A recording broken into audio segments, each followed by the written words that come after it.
Nous revoici aujourd'hui en mathématiques avec notre situation de partage.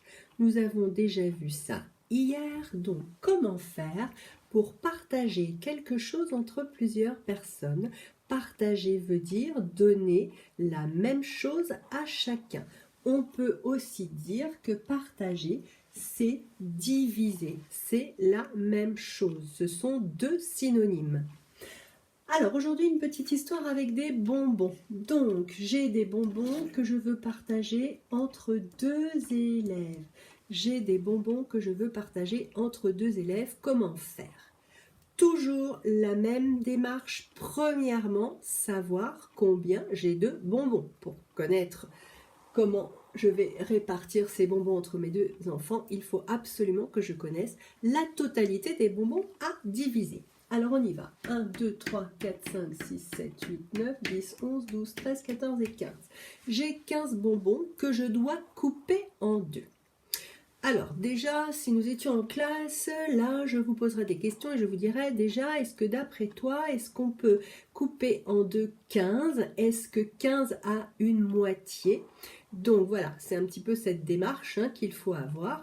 Alors, on va encore passer par le dessin aujourd'hui pour que tout le monde comprenne bien la situation de la division.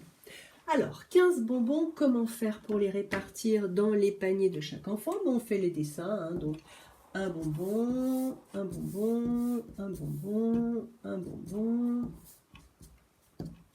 Voilà, donc je te conseille de faire la même chose lorsque tu as des exercices à faire sur ton cahier.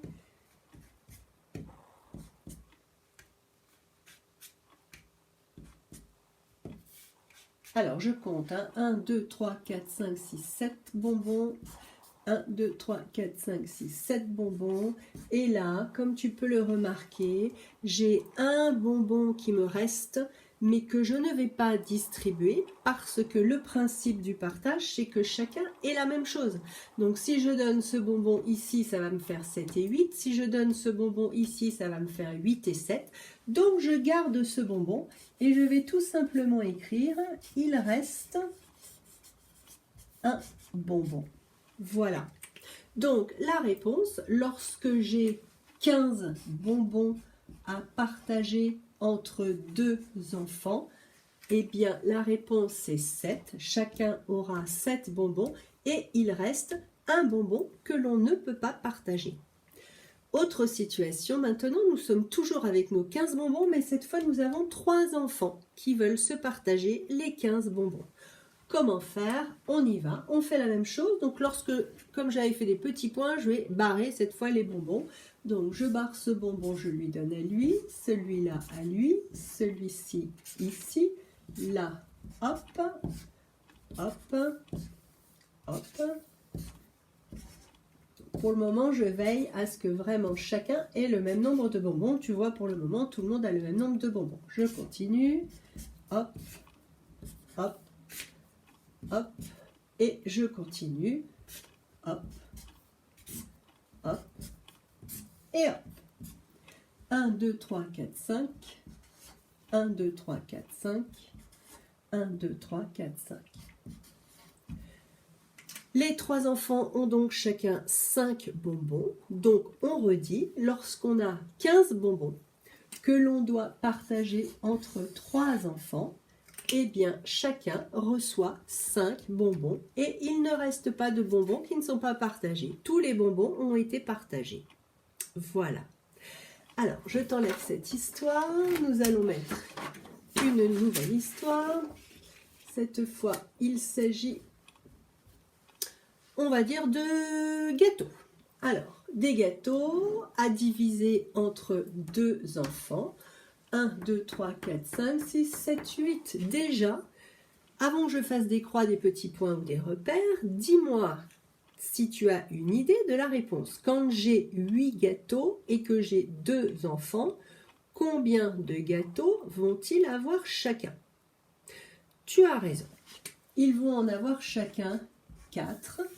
On est d'accord, puisque 4 plus 4 est bien égal à 8. Donc chaque enfant va avoir 4 gâteaux. Attention maintenant, nous avons 4 enfants qui se partagent toujours les 8 gâteaux. Comment couper 8 gâteaux entre 4 enfants? Soit tu as déjà la réponse, soit tu ne l'as pas. Tu peux toujours continuer à passer par le dessin. Très pratique le dessin en mathématiques pour bien comprendre les notions. Nous allons donc passer par le dessin. Nous allons donner un gâteau à celui-ci, puis un là, puis un là, puis un là. Et peut-être déjà vois-tu ce qui va se passer. Il me reste 4 gâteaux, il me reste 4 enfants. Donc un gâteau, un gâteau, un gâteau et un gâteau. Ça y est, j'ai divisé mes 8 gâteaux et comme tu peux le remarquer, les 4 enfants vont avoir chacun 2 gâteaux. Donc la réponse à 8 divisé par 4 est égale à 2. Autre histoire, cette fois j'ai 8 enfants. Très facile, hein? 8 gâteaux et 8 enfants. Combien de gâteaux vont-ils avoir chacun? J'ai 8 gâteaux, j'ai 8 enfants. Très facile, bien sûr. 1.